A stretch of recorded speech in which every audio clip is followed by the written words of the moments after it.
What if you are not only the person you are right now? What if your childhood is not completely gone? What if your future self is not merely imagination? What if your real body is not limited to height, width, and depth, but also stretches across time? We experience life moment by moment. We feel as if the present is real, the past is gone, and the future is yet to arrive.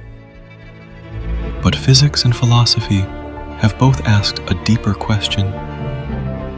What if time is not just something that passes? What if time is part of the structure of reality itself? In modern physics, space-time is often treated as a four-dimensional framework, combining 3 dimensions of space with 1 dimension of time. In philosophy, the idea of eternalism suggests that past, present, and future may all be equally real, rather than only the present moment existing. Now let us take this one step further. If time is a dimension, then what does a human being look like from outside time? This is where a new thought experiment begins. It is called the Ashwin Effect. The Ashwin Effect proposes a simple but powerful idea. A being's true size changes depending on the dimension from which it is viewed. In the 3rd dimension, a body is measured by physical mass. In the 4th dimension, a being may be measured by the full length of its life.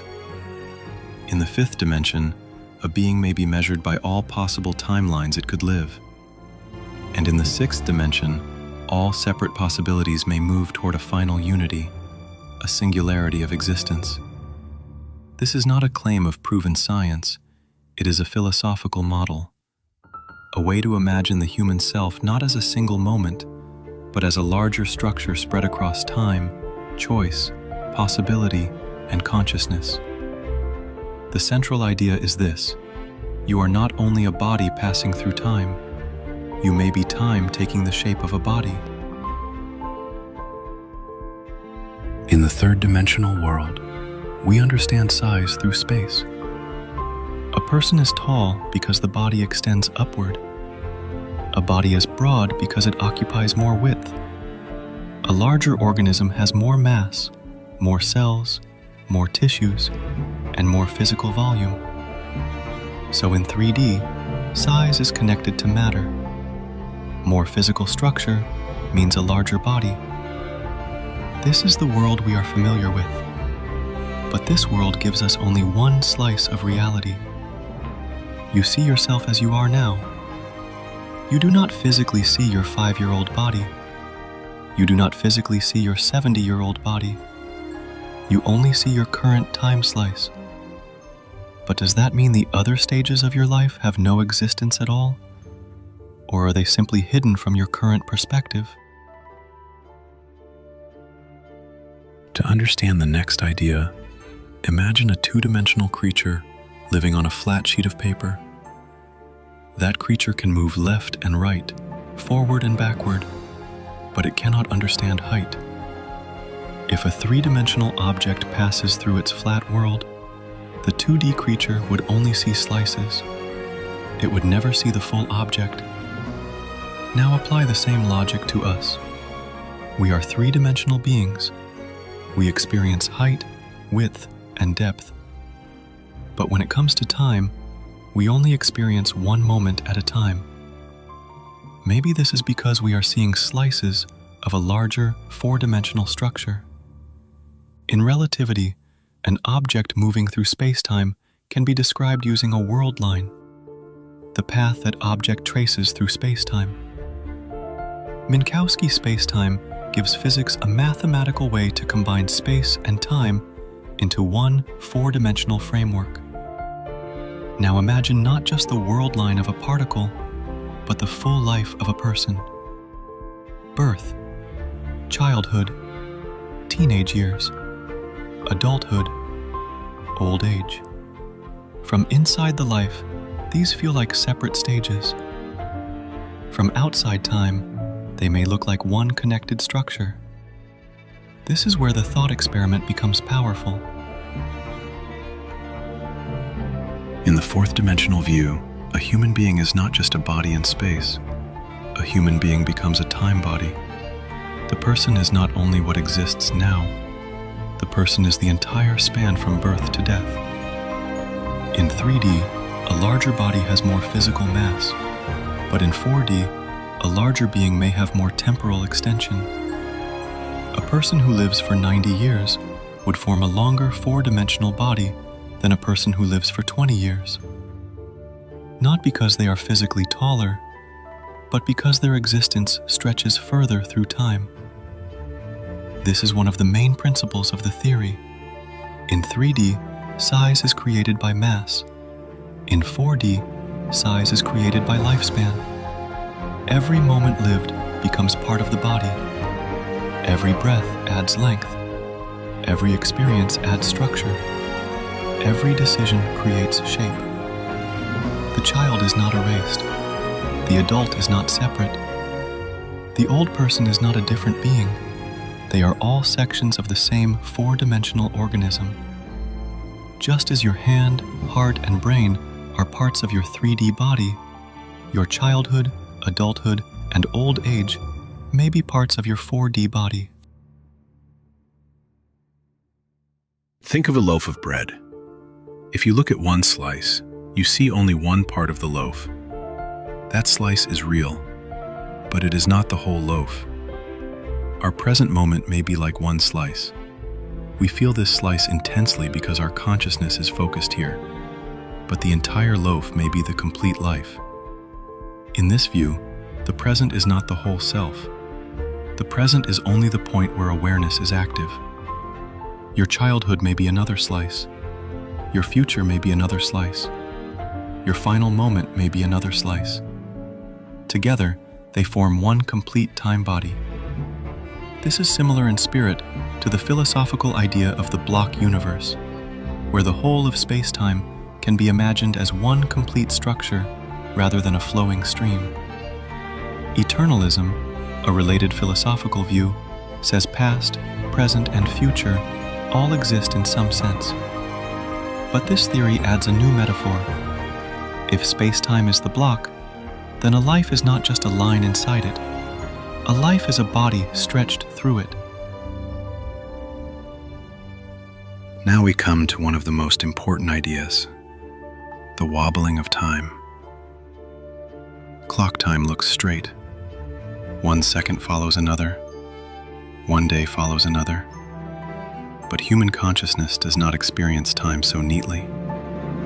A childhood memory can suddenly feel alive. A future fear can affect your body today. A dream can make 5 minutes feel like hours. A painful moment can feel endless. A joyful day can pass in seconds. A decision made in one instant can change the direction of an entire life. So while the clock measures time as linear, consciousness experiences time as elastic. It stretches, it contracts, it loops through memory, it jumps into imagination. It vibrates between regret and hope. This emotional and mental non-linearity is what we can call the wobbling of time. It does not mean the clock is physically shaking. It means our awareness is not locked only to the mechanical present. Memory pulls the past into now. Imagination pulls possible futures into now. Intuition may be the mind sensing patterns before they become visible. Fear may be a future possibility invading the present. Hope may be another future possibility calling us forward. In this model, consciousness is not merely trapped inside time. It is interacting with time.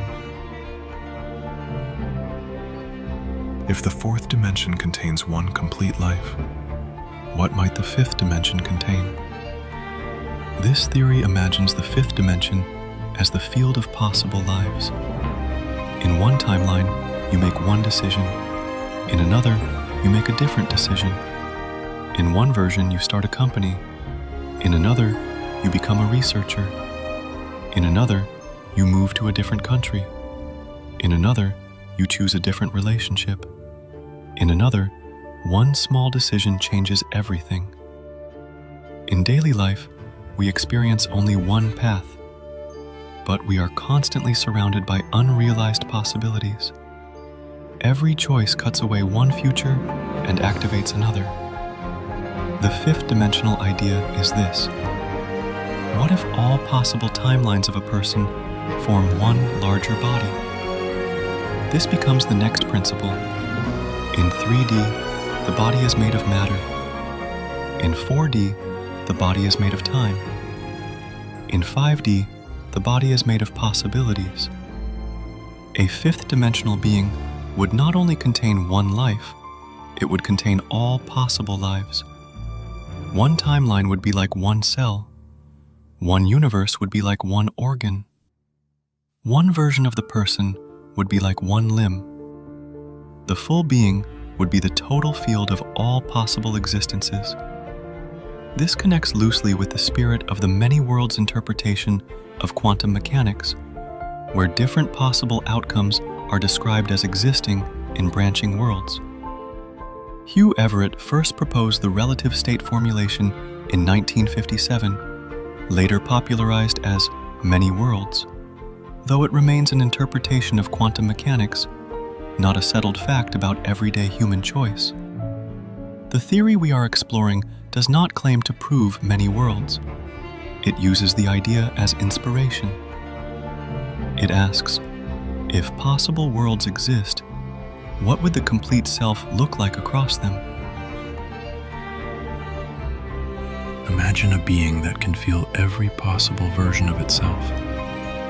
The version that succeeded, the version that failed, the version that loved, the version that lost, the version that became brave, the version that remained afraid, the version that took the risk, the version that stayed safe. To us, these are what-if stories. To a fifth-dimensional consciousness, they may be parts of one larger body. This is the multiverse body. In the same way we do not experience our hand and our heart as separate people, a higher dimensional being may not experience its different timelines as separate selves. It may experience them as one body of possibility. This idea changes the meaning of identity. Maybe identity is not one fixed story. Maybe identity is a field of possible stories. Maybe the person you are today is only one visible expression of a much larger possibility space. This brings us to an important practical idea. If many possibilities surround us, then a choice is not just a decision. A choice is an entry. Every action enters a future. Every habit strengthens a timeline. Every fear gives weight to one path. Every act of courage gives energy to another. From the ordinary view, you are simply living day by day. From the higher dimensional view, you may be moving through a field of possible existences. This does not mean that wishing alone changes reality. A wish without action is only imagination. But consciousness, belief, decision, and repeated action together can shift the direction of a life. In this sense, a person does not change timeline through fantasy. A person changes timeline through alignment. Thought aligns with emotion. Emotion aligns with decision. Decision aligns with action. Action aligns with reality. That is how a possible future becomes the experienced future. Now comes the sixth dimensional idea. If the fifth dimension contains all possible timelines, then what lies beyond possibility? The theory proposes that the sixth dimension is movement toward singularity. Here, singularity does not only mean a black hole, it means unity, the collapse of separation, the point where different lives, different timelines, different versions, and different universes are no longer seen as separate. In 3D, identity is physical. In 4D, identity is temporal. In 5D, identity is multiversal. In 6D, identity becomes unified. All branches move toward source. All possibilities return to one field. All separations become expressions of a single existence. This part of the model is more spiritual and metaphysical than scientific, but it gives the theory its final direction. Existence begins as a body, then becomes a life, then becomes all possible lives, then moves toward one ultimate unity. Matter becomes time. Time becomes possibility. Possibility becomes singularity. Why should we think about this? Because it changes the way we see ourselves. If you are only a body in the present, life can feel small. But if you are a time body, then every moment has structure. If you are a possibility body, then every choice has depth. If consciousness can interact with memory, future, and imagination, then the mind is not merely a passive observer. It is a participant in the shaping of reality. This thought experiment also gives us a powerful way to understand personal growth. You are not only fighting for today, you are shaping the form of your future self. Every discipline adds strength to your time body. Every meaningful decision gives direction to your possibility body. Every moment of awareness reduces unconscious repetition. Every act of courage allows a different future to become real. So the deepest message is not about escaping time. It is about becoming more conscious inside time. So the theory can be defined clearly. The Ashwin Effect is a philosophical thought experiment proposing that the true size of a being changes across dimensions. In 3D, size is measured by physical mass. In 4D, size is measured by lifespan, forming a time body. In 5D, size is measured by possible timelines, forming a multiverse body. In 6D, all possibilities move towards singularity, where separation dissolves into unity. At its core, the idea says, a human being may be far larger than the present moment reveals. You are not only the body standing here now, you are the child you were, the adult you are, the elder you may become, the choices you make, the futures you open, the possibilities you collapse, the timelines you strengthen. And perhaps beyond all of that, you are part of a deeper unity that cannot be fully seen from inside time. Maybe time is not simply passing us. Maybe we are growing inside it. Maybe the present is not the whole of existence. Maybe it is only the small, illuminated point where consciousness is currently focused. And maybe the real question is not, how much time do I have? Maybe the real question is, what shape am I creating inside time? This is the thought experiment. A body in space, a life in time, a self across possibility, and a final movement toward unity. You are not only who you are now, you are the entire shape of your becoming.